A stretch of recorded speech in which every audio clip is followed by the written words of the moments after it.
man wears many hats. He is not only an analyst for NBC Sports Boston and primarily the senior NBA writer for Sports Illustrated, but also host of DAZN Boxing, and there's big news on that front as well. Always appreciative to see you here in studio, Chris Mannix. Good to be here, Rich. All right, let's start with the association first, and your association with the covering of the Celtics. What in the world happened on this famed plane flight that allowed this Celtics team to turn the corner from seemingly a mess to championship caliber team? What do you got for me here? If the Celtics, if they wind up doing something in the playoffs, this plane's going to be dissected for weeks and months to every little detail of getting on the plane, to what happened, who went to the bathroom first. This is like Durant's Hamptons. Exactly. Potentially. The one thing I've heard coming out of Boston was that this was a very positive conversation they had. Now, they've had a lot of, airing of the grievance type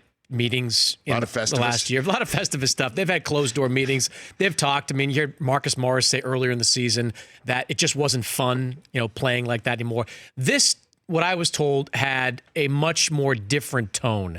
It was Kyrie Irving speaking, a handful of other guys speaking, but speaking more in a positive way about what this team really is capable of, which was interesting because they were coming off a brutal homestand. They were slapped around by the Houston Rockets, but on that plane ride out west, they were very positive, and for whatever reason, that manifested itself in just what's been a terrific road trip. So positive, how? I mean, was it Kyrie and Brad Stevens? Did they all get together, best you can tell, on the plane? No, I don't think there was a look. I mean, for context in these plane rides, all the players kind of sit in one group. Some of them play cards, some of them take naps. But during this plane ride, it wasn't the coaching staff that was talking. It was the players talking amongst themselves and really just saying, from what I was told, we're better than this. We are a really good team. And look, that's a reality. What we saw against Golden State, maybe not beating them by 30 points, but beating them is something this team is capable of doing. Going to Sacramento, winning on a back-to-back, beating the Lakers, beating the Clippers, beating top-tier teams,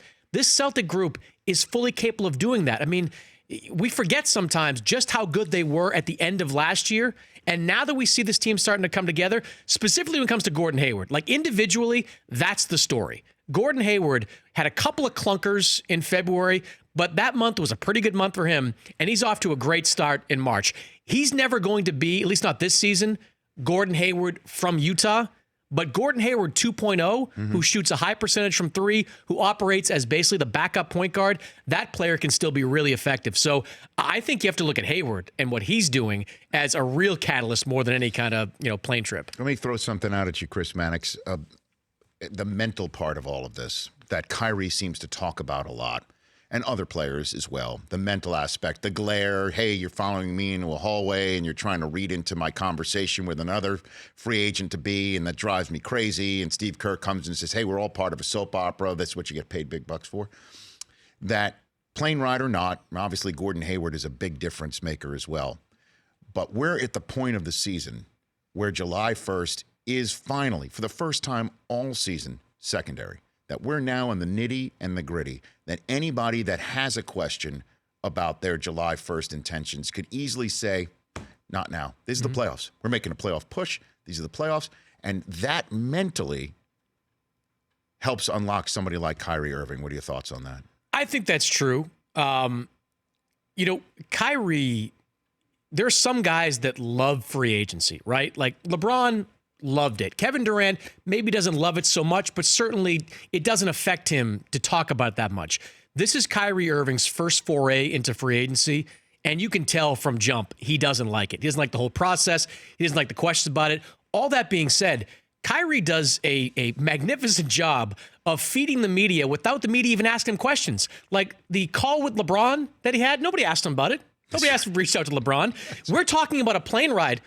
Nobody asked him about it. He just dropped that after the game against the Warriors. And, the stuff that happened in New York when he kind of lost it and said, ask me July 1st, that was weird too, because he had to know going into that press availability that this was going to be the question. For 24 hours, he knew after the Knicks did what they did that this was going to be the question. He just seems to handle all this media stuff very strangely. And I think that's a big part of what's kind of been, sort of dysfunctional about him this season. And another reason why July 1st might not be as prominent is we're seeing the Warriors lose to the Suns last night. Yeah. The narrative that the Celtics helped feed, that DeMarcus Cousins is a defensive liability and may not be helpful on that, not only on that side of things once the playoff hits, but give them two players that can be easily triggered in a playoff situation. Also, a lip reader's delight on Twitter last night of Steve Kerr saying something profane about being sick of Draymond's you-know-what, and it sure looks like that. So do we see right now a Warriors team that is there for the taking, do you think? I think they are certainly more vulnerable than they've been at any point in the last few years, including last year when they were down 3-2, for the reasons you kind of articulated there. First, it's not as tight a locker room as it's been in the past. The Kevin Durant stuff has obviously worn on that team. Draymond Green is a lot to deal with. Like, he is still the heart and soul of that team, but he is a lot over the course of an 82-game season because of how emotional he gets out there on the floor. And this is a season where he's only shooting about 25% from three, so he's been far less effective in his time out there on the floor. So the internal stuff is a factor. But to your point about DeMarcus Cousins, he's playing like 25, 30 minutes per game right now for Golden State. He can't play that many minutes in the playoffs. You can use the rest of the regular season as a glorified kind of preseason for Cousins, try to work things out and get him into the kind of shape you need him in the playoffs. But everything I've seen from watching the Warriors and talking to coaches that have played the Warriors, and you saw the Celtic game, when he's out there on the floor, they go at him immediately, pick and rolls, any kind of switching that gets him out there on the floor. And who's the biggest threat to Golden State? It's Houston, right? The Rockets seemingly continue to be the biggest threat to Golden State. What do they do well? Get you on a switch and play pick and roll. They've got two elite pick and roll type players in James Harden and Chris Paul, and they're just going to go at DeMarcus Cousins all day long. So what happens in that series if you can't play Cousins? How does Cousins handle it? Does that contribute to any kind of strife in the locker room? I think there are just a lot of warning signs about this Golden State team. What about the East, too? I mean, Tobias Harris seems to be fitting in very well with a Sixers team that gets Embiid back. He looked terrific. We all know what the Bucks have looked like. They're the only 50-win team currently in the association. The Raptors and the Pacers might fall off a little bit here. The Pistons are coming on strong. You think that they have an opportunity here in the Western Conference when they meet up in the NBA Finals? In the East? The East. Can the East pull it together and win the... Oh, absolutely. Look, Boston's 4-4 against Golden State in the last, 4 years. They play them as well as anybody because they can switch on all those Golden State players. But the Eastern Conference, 1 through 4, and I hate taking Indiana out because they've been such an overachiever, but you can't count on them to win the playoffs. Indiana didn't have a single representative at All-Star Weekend. Oladipo would have been that guy, sure, but they didn't have anybody in the futures game or the skills competition. They had nobody representing them. So a team without that type of talent, it's problematic. But any one of those top 4 teams, including Philadelphia, can make a run throughout the playoffs. And that's why a team like Boston has not been looking around saying, man, we got to get that 3 seed. We can't fall into that 5 seed. All they want to do is be playing good basketball going into the playoffs because they can win anywhere. And there isn't a boogeyman atop that conference. I mean, Milwaukee's been leading for a while, but there are a lot of people in the league that look at the Bucks as being a great regular season team, but some question marks in the playoffs. A lot of guys haven't been there before, at least not deep into the postseason, and they play Brook Lopez a lot. And Brook Lopez has been great for their defense in the regular season. Mm-hmm. A lot of scouts I talk to wonder how good he's going to be in the playoffs. And Toronto should be the favorite because of their postseason experience and the fact they've only lost to Cleveland over the last few years. But they're a team certainly with some young guys that you aren't entirely sure about. So I think the Eastern Conference from the second round on is going to be an absolute street fight with so much at stake too. Like if Toronto loses in the second round, does that affect Kawhi Leonard? Does he stay if they go to the finals? Does he leave? He lose the second round? What about Philadelphia? They're about to have the richest payroll maybe in the history of basketball if they bring everybody back. Do they want to do that if they get beaten the first round by a Celtics team? There's so much on the line both for this season and seasons beyond the Eastern Conference playoffs.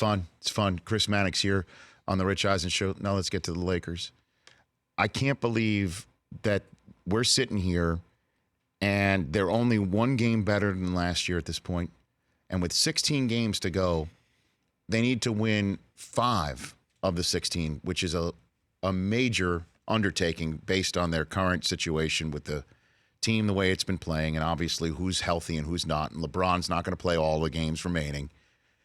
And they need 5 to match last year's win total. They could be worse with the LeBron James signing than last year.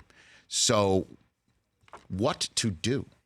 What to do? And in that respect, Mike Del Tufo, play what Jeff Van Gundy dropped in the middle of the Celtics-Lakers broadcast this weekend. And look, I think in the offseason...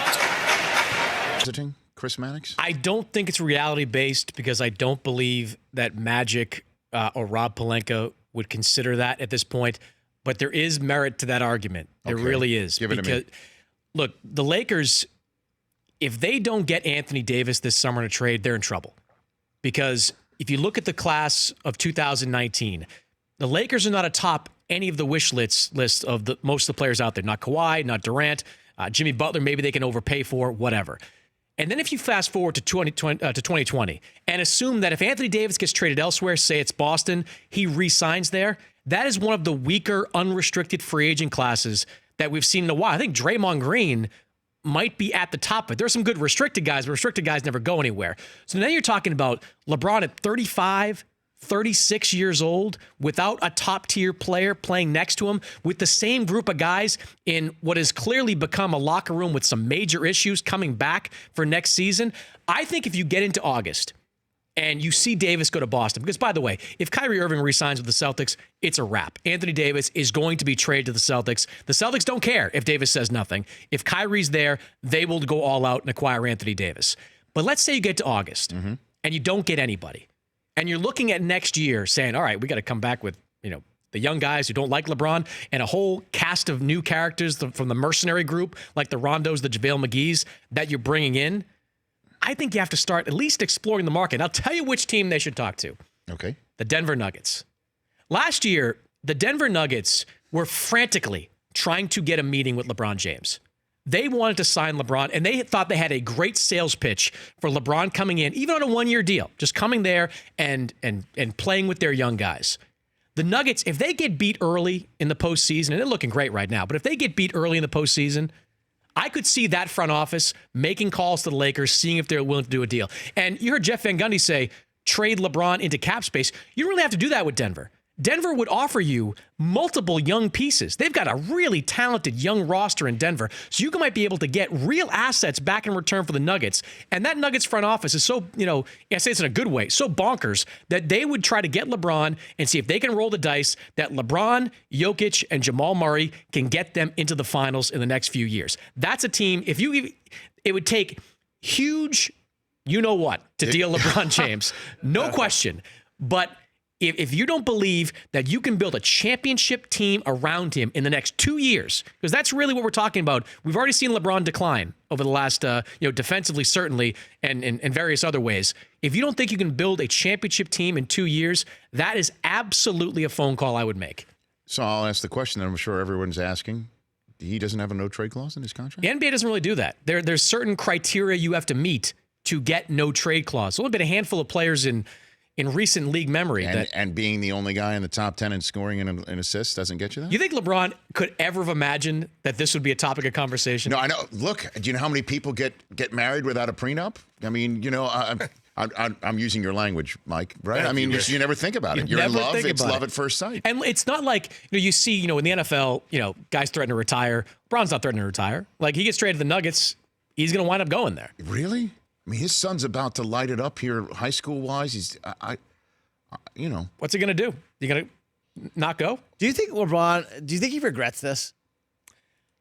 I can't imagine he thought it would be this bad. At the same time, two things that he never would have anticipated. One, the most significant injury of his career. I mean, this was the first time he's missed 18-plus games because of an injury.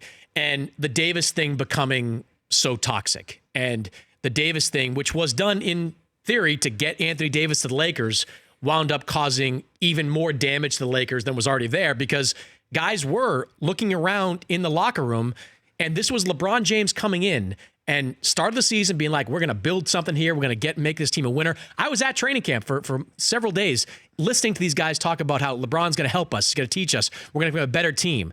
And then you get to late January, And it's like, well, LeBron wants us out of here because, his agent orchestrated all this with Anthony Davis. So I don't think I knew he expected it to be a struggle. No way could he have possibly expected to be this kind of struggle. All right, so then a couple more things for you, Chris Mannix. What's more likely? LeBron gets traded by the Lakers this summer, or Adam Silver forces James Dolan to apologize to the fan that he ejected from Madison Square Garden, if not evicted him forevermore? First of all, you're not getting James Dolan to apologize for anything. Like, that's just, the Charles Oakley stuff. You're the commissioner. You've got a video of an owner basically telling a fan to hold him for Kevin. He did. And by the way, you also, in the television-only segment, had a very interesting theory who that Kevin is. It's not a member of security. This guy said, sell the team. Mm-hmm. James Dolan said, can't, no. And the security guy says, hold him for Kevin. Kevin could have been Kevin Durant. There you go. Hold him for Kevin Durant, who will be here this time next year. So hold him and let him know that Kevin And is if coming. that's the case, then perhaps I can use this video to tell Adam Silver to force him to sell the team with a tampering charge. Adam Silver's not forced him to sell the team. James Dolan. He's tampering, so force him to sell the team. I think James Dolan, and look, I say this objectively, is just a bad owner because you missed a very bad owner. I mean, right. Even now, like, look at where we are right now. They let Kristaps Porzingis go, and they're banking on if Kevin Durant doesn't sign there. I don't know what that team does. Well, he lets Porzingis go and then triples down by barking at a fan. Yeah. He didn't bark at him. He just calmly, Scorsese movie style, threatened him. Put it this way. And had him meet with Kevin. If the embarrassment of the Charles Oakley stuff, was it a couple of years ago now? If that didn't force the NBA to kind of take some action there, this did. He didn't curse at the fan. No. He didn't, but he embarrassed himself in that moment. He probably embarrassed the league in that moment. But Adam Silver is not forcing James Dolan to sell the team. Or not even apologize to the Nor fan. apologize. Not even maybe a back channel call having him say, come on, you got to give a statement. That he's not going to embarrass him by saying you must apologize, but call him up and say, come on, man. And by the way, again, tripling down. Yep. You trade the purple unicorn. Yep. Fans loved that purple unicorn more than anything else, poured all their hearts and souls and hopes into the purple unicorn of Porzingis, and you triple down by having a video of you threatening a fan who basically just heckled you like New Yorkers heckle each other all the time. Absolutely. And then the fan wasn't, using foul language either. He just sell the team. Like, that's it. Like, that's the worst that you're going to hear. And it's rude. Not an opinion. That's rude. And look, and then the whole, like, the Porzingis stuff, you force your front office and the people in PR to kind of spin it like it's Porzingis didn't want to be here. Okay. Even if he didn't, he had no power over getting out of there. And he wasn't going to turn down a max level contract extension that the Knicks offered to him, which they were going to. It's just, there's just so much stuff that you just see and you're like, all right, well, that's not true. And that's not true. And that's not true. All right. I went down a little bit of a Dolan wormhole, so I do want remaining time. Your DAZN work. There's a big piece of news. Triple G's in the house now. Yeah, for DAZN? Gennady Golovkin is in Los Angeles today. He signed a 6-fight deal with DAZN. And look, Canelo Alvarez, we all saw that fight back in September. They fought twice now. If Canelo Alvarez beats Danny Jacobs on DAZN May 4th, which is an incredibly tough fight, if he does that, we're going to get a third fight, most likely, between Golovkin and Canelo in September. So there's some big fights happening in boxing. So we may get the trilogy complete here. I think we might get 4. He signed a six fight deal. I mean, if it's a close fight in 4, we might get up to that. What is it? Marciano fought like 6 times, back in the day. We might get those types of Sugar Ray Robinson back. We might get 4, 5, 6 fights between these two guys. Right? Why not? If you want to see them, go to DAZN. Pretty much. Many hats that you have. At SI Chris Mannix on Twitter, at SI Chris Mannix on Instagram as well. Love when you are in town. Always happy to be here, man. Always happy to have you here. Michael Irvin still to come here on this edition of the Rich Eisen Show, the latest on Antonio Brown, and we'll check on the. Don't tell Dan. Don't tell. DP knows. It's okay though. It's all right, but man. Just don't. It's all right. I'm going to get a text. It's between us. Yeah. Do you really get a text when I get you're a couple, on the show? Yeah. Fritz, saying, what are you going Fritzy. on, Rich Eisen Show? It's usually Fritzy, like, you didn't text me back? We're a family. I don't understand. But Fritz, I mean, he's possessive. He's like the hand of the king. Very possessive. You do not approach the Iron Throne, man. Very, love the Game of Thrones reference. Okay, very good. The Rich Eisen Show, weekdays at noon Eastern on Audience.